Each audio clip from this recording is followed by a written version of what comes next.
Move on to MTN, which we know, of course, is one of the world's largest mobile phone companies by number of customers, because they are addressing countries like this one we're in here, plus a whole slew of other African countries. Nigeria, which has got like a massive population, and then if you add to that Iran, which has also got a population of approaching 80 or 90 million people. Something like 1 out of every 8 or something humans on the planet are potential MTN customers. It's a pretty wild thought. Market cap 228.3 billion rands. You'll see in a minute that has stagnated. Depressing. Price to earnings ratio of 29.48, so it remains high. Dividend yield of 5.78, so that also remains high.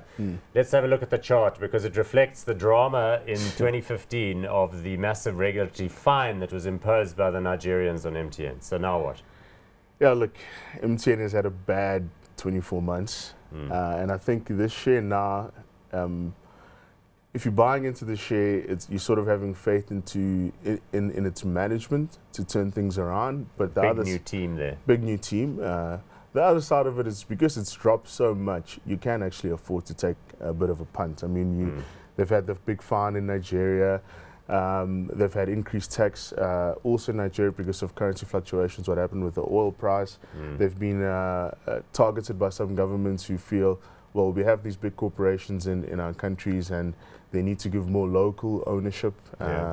So really they've had a bad time. But look, they are sort of the African story, or like you're saying, I mean, you said like 1 in 8, potentially 1 in 8 people in the world could be MTN customers.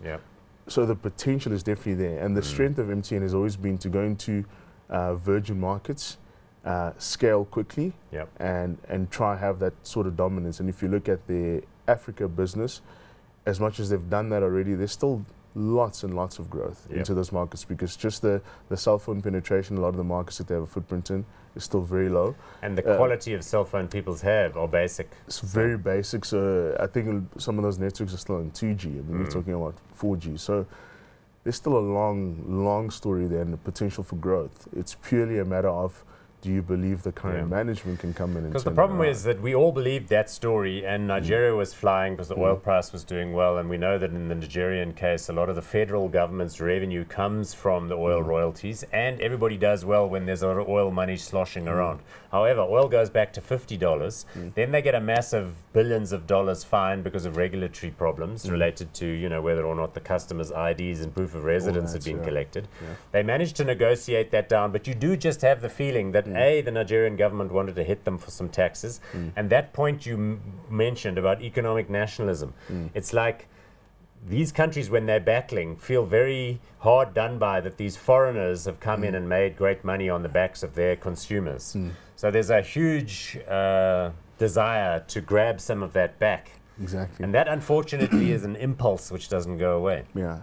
It's almost a story of, when there is no infrastructure or anything there, it's please come and build infrastructure, and once it's up and running, it's okay, we'll take it from here. Yeah, you guys did so well off of us, you must pay more. Exactly, but I think the one thing one can say about MTN's problems over the last 2 years have been, it's not recurring issues. It's sort of in the mix. You're right, it's in the valuation. One-off big things that have hurt them really badly, but it's not something systematic about the company where you feel, sure, over the next 10 years, this is a company that could shut down. Okay, but the new management team under Rob Schuster, Rolf Mupita, Steve von Koller, all of these guys that have moved in now, they will presumably do the basics a lot better than was the case in the past, because Schuster himself is an ex-Vodacom guy, or Vodafone guy in Europe that knows the ins and outs of the industry very well.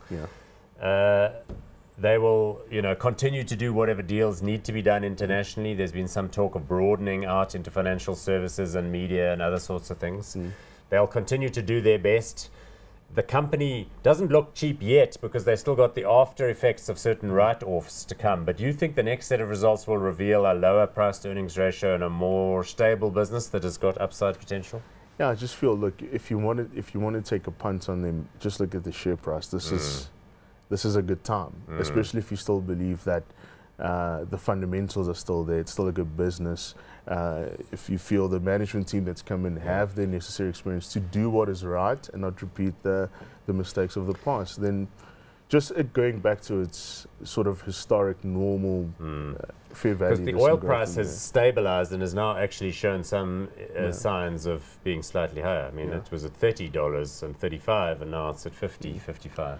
And I think they've, like you touched on a bit, them trying to diversify into, again, online money, gaming, music, is learning the lesson not to be so reliant on those sort of markets where if the oil price was to drop drastically again, you know, the lessons must be learned. Okay, so you sound as though you're inclined to be hot on MTN at current levels. I'm not, but I'm not hot, but I'm saying if you want to be hot, this is the time. But I'm not. I prefer Vodacom over MTN. Yeah. But if you were to buy right now, if you don't hold either of the shares, I think probably MTN offers better value than Vodacom. Okay, good. Even I'm though going to go hot MTN. I'm in it already, as you know, in the hot stocks portfolio.